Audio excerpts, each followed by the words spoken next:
জয় শ্রীকৃষ্ণ। রাধে রাধে। নমস্কার বন্ধুরা, লক্ষ্মীপ্রিয়াস daily blog চ্যানেলের আরও একটি নতুন ভিডিওতে আপনাদের সকলকে জানাই স্বাগত। আশা করি পরমপিতা পরমেশ্বর শ্রীকৃষ্ণের আশীর্বাদে আপনারা সকলে ভালো আছেন এবং সুস্থ আছেন। তো বন্ধুরা, সামনেই আসছে হিন্দু ধর্মের অন্যতম পবিত্র এবং মহামঙ্গলময় উৎসব শ্রীকৃষ্ণ জন্মাষ্টমী। যে শুভ তিথিতে ভগবান শ্রীকৃষ্ণ পৃথিবীতে আবির্ভূত হয়েছিলেন ধর্ম প্রতিষ্ঠা ও অধর্মের বিনাশের জন্য, এই তিথিকেই জন্মাষ্টমী তিথি বলা হয়।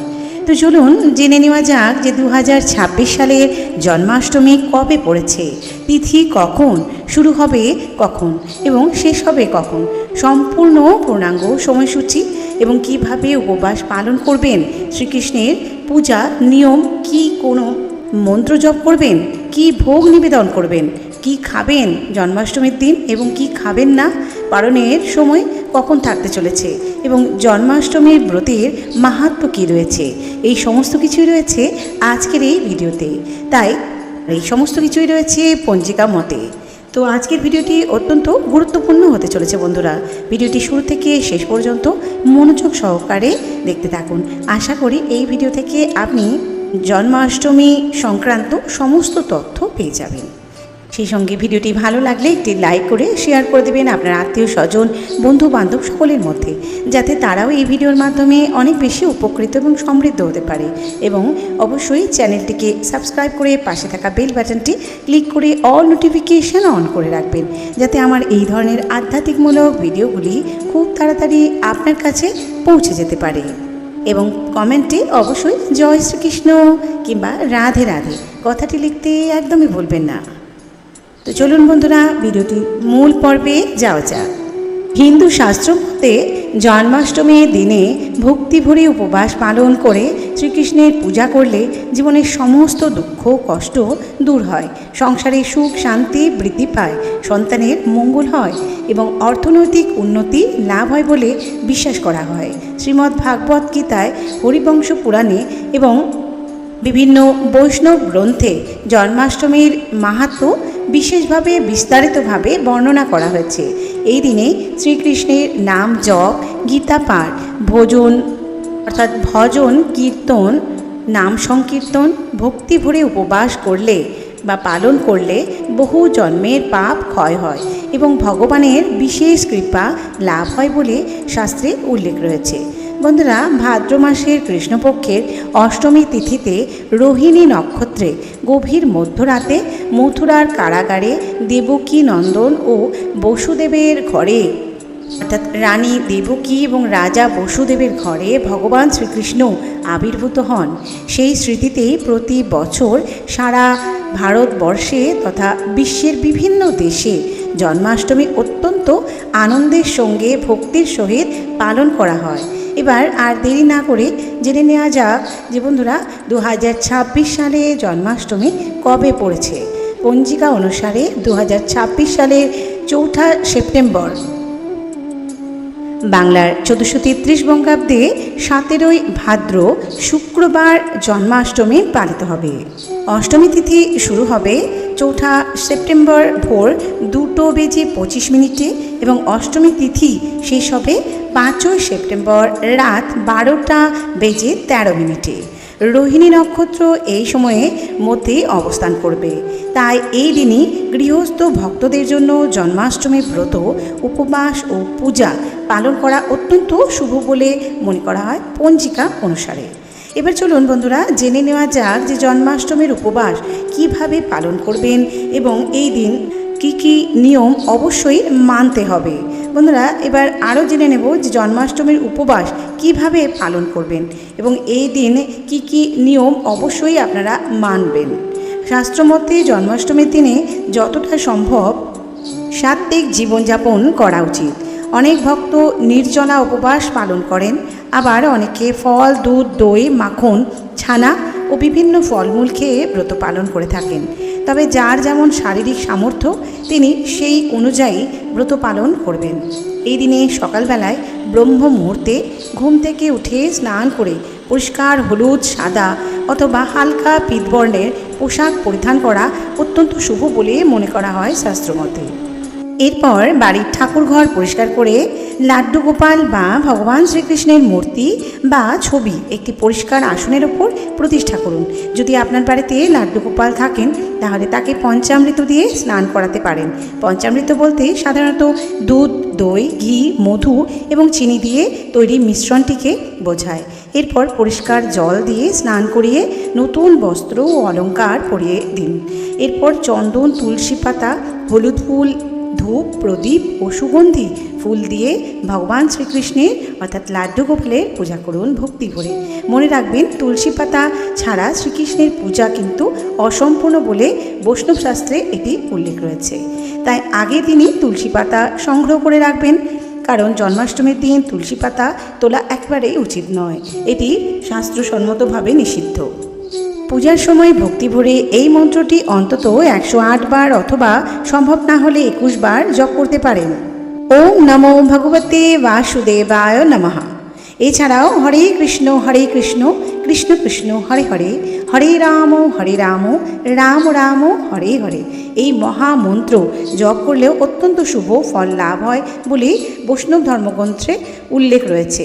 বন্ধুরা, জন্মাষ্টমীর দিন ভগবান শ্রীকৃষ্ণের অত্যন্ত প্রিয় কিছু ভোগ নিবেদন করা উচিত, যেমন দুধ, দই, মাখন, মিছরি, ক্ষীর, ছানা, লাড্ডু, মাখন মিছরি সহযোগে নিবেদন করুন।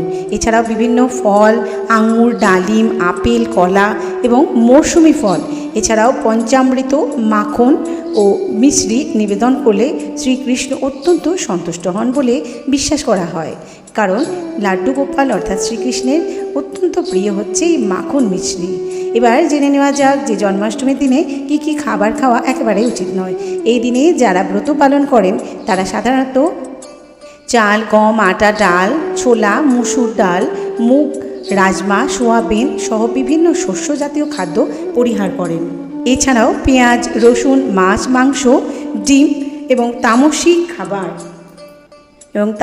খাবার সম্পূর্ণভাবে বর্জন করা উচিত। সর্ষের তেলের পরিবর্তে এখানে ঘিয়ের ব্যবহার করলে ভালো হয়। সাধারণ লবণের পরিবর্তে অনেক ভক্ত রয়েছেন যারা সন্ধক লবণ ব্যবহার করেন। বন্ধুরা, সারাদিন ভগবানের নাম জপ করুন, গীতা পাঠ করুন, শ্রীকৃষ্ণের লীলা শ্রবণ করুন কিংবা শ্রীকৃষ্ণের অষ্টতর শতনাম পাঠ করুন। সন্ধ্যার পর ভজন কীর্তনে অংশ নিন। বিশ্বাস করা হয় জন্মাষ্টমীর দিনে নাম সংকীর্তনের ফল বহু গুণ বৃদ্ধি পায়। এবারে চলুন জেনে নেওয়া যাক জন্মাষ্টমীর সবচেয়ে গুরুত্বপূর্ণ অংশ, মধ্যরাত্রির পূজার নিয়ম এবং ভগবান শ্রীকৃষ্ণের আবির্ভাবের মাহাত্ম্য, কাহিনী কিংবা কথা। বন্ধুরা, এবার আমরা জেনে নেব যে জন্মাষ্টমীর সবচেয়ে গুরুত্বপূর্ণ অংশ অর্থাৎ মধ্যরাত্রির পূজার নিয়ম। শাস্ত্রমতে ভগবান শ্রীকৃষ্ণের আবির্ভাব হয়েছিল গভীর মধ্যরাত্রিতে, তাই জন্মাষ্টমীর মূল পূজা ও মধ্যরাত্রিতেই করা হয়। সারাদিন উপবাস ও ভক্তি ভরে জপ নাম করার পরে রাত্রে পূজার সমস্ত উপকরণ আগে থেকে প্রস্তুত করে রাখুন।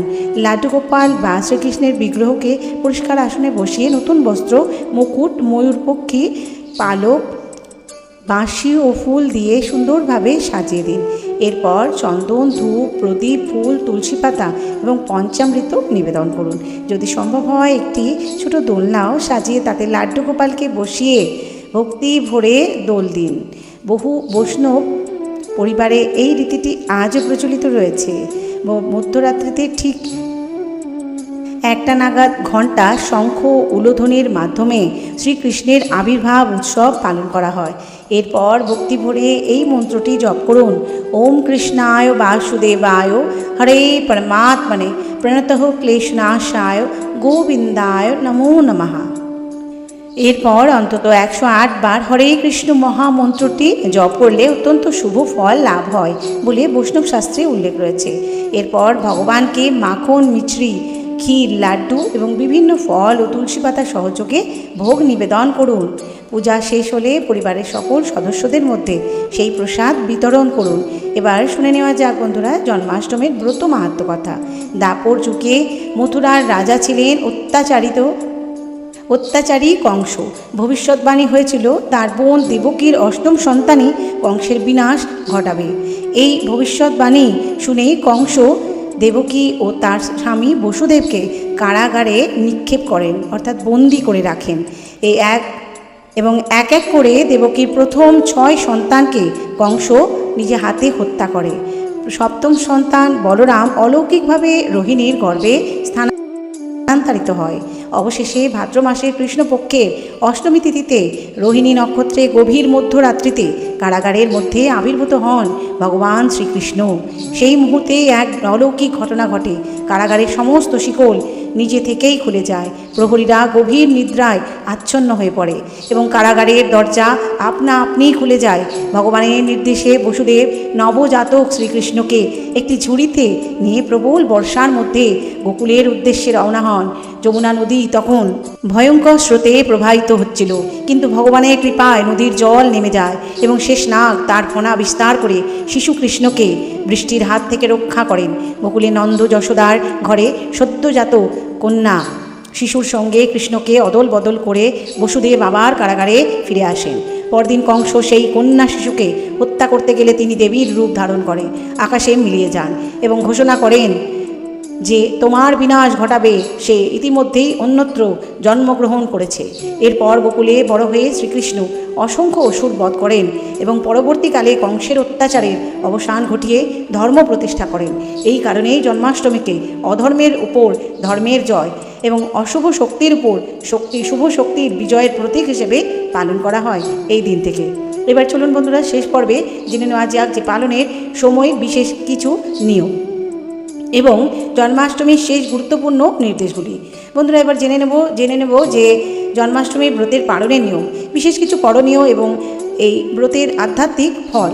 শাস্ত্রমতে জন্মাষ্টমীর দিন সারাদিন উপবাস পালন করার পর মধ্যরাত্রিতে শ্রীকৃষ্ণের জন্মোৎসব ও পূজা সম্পন্ন করা হয়। তবে ব্রত পালন করা হয় পরের দিন, অর্থাৎ নবমী তিথিতে নির্দিষ্ট শুভ সময়ের মধ্যে। পঞ্জিকা অনুযায়ী পালনের সময় অবশ্যই নিজের এলাকায় নির্ভরযোগ্য পঞ্জিকা দেখে নেবেন, কারণ অঞ্চলভেদে সময়ের সামান্য পার্থক্য হতে পারে। পালনের আগে প্রথমে ভগবান শ্রীকৃষ্ণকে ভোগ নিবেদন করুন, তারপর তুলসী মিশ্রিত চরণামৃত গ্রহণ করে ফল বা সাত্ত্বিক আহারের মাধ্যমে ব্রত ভঙ্গ করুন। বন্ধুরা, জন্মাষ্টমীর দিনে যদি সম্ভব হয় একজন দরিদ্র মানুষকে আপনার সাধ্যমতো অন্ন, ফল, দুধ, মিষ্টি অথবা বস্ত্র দান করুন। শাস্ত্রে দানকে অত্যন্ত পুণ্যময় কাজ বলে মনে করা হয়। এছাড়াও এই দিনে গরুকে ঘাস, কলা বা গুড় রুটি খাওয়ানোর প্রচলন রয়েছে এবং পাখিদের জন্য জল ও খাদ্যের ব্যবস্থা করলে বিশেষ পুণ্য লাভ হয় বলে লোকবিশ্বাস রয়েছে। জন্মাষ্টমীর রাতে যতটা সম্ভব ভাগবদ্গীতা পাঠ, শ্রীকৃষ্ণের নাম সংকীর্তন, ভজন ও কৃষ্ণ লীলা শ্রবণ করুন। এতে মন শান্ত হয় এবং ভক্তি আরও দৃঢ় হয়। বন্ধুরা, আরেকটি বিষয় অবশ্যই মনে রাখবেন, জন্মাষ্টমীর পূজায় তুলসী পাতা ছেঁড়া একেবারে নিষিদ্ধ, তাই অবশ্যই আগের দিন তুলসী পাতা তুলে রাখবেন, সংগ্রহ করে রাখবেন। পূজার সময় ভক্তি ভরে বারবার জপ করুন ওম নমো ভগবতে বাসুদেবায় কিংবা হরে কৃষ্ণ কৃষ্ণ কৃষ্ণ হরে হরে, হরে রাম রাম রাম হরে হরে। বিশ্বাস করা হয় জন্মাষ্টমীর দিনে এই নাম জপে ফল বহু গুণ বৃদ্ধি পায়। জন্মাষ্টমীর ব্রতের ফল শাস্ত্রে বলা হয়েছে, যিনি নিষ্ঠা ও ভক্তি ভরে জন্মাষ্টমীর উপবাস পালন করে থাকেন, শ্রীকৃষ্ণের পূজা করেন, নাম জপ করেন, ভক্তি ভরে প্রসাদ গ্রহণ করেন, তার জীবনে সুখ, শান্তি, পারিবারিক মঙ্গল, সন্তানের কল্যাণ এবং মানসিক প্রশান্তি বৃদ্ধি পায় বলে বিশ্বাস করা হয়।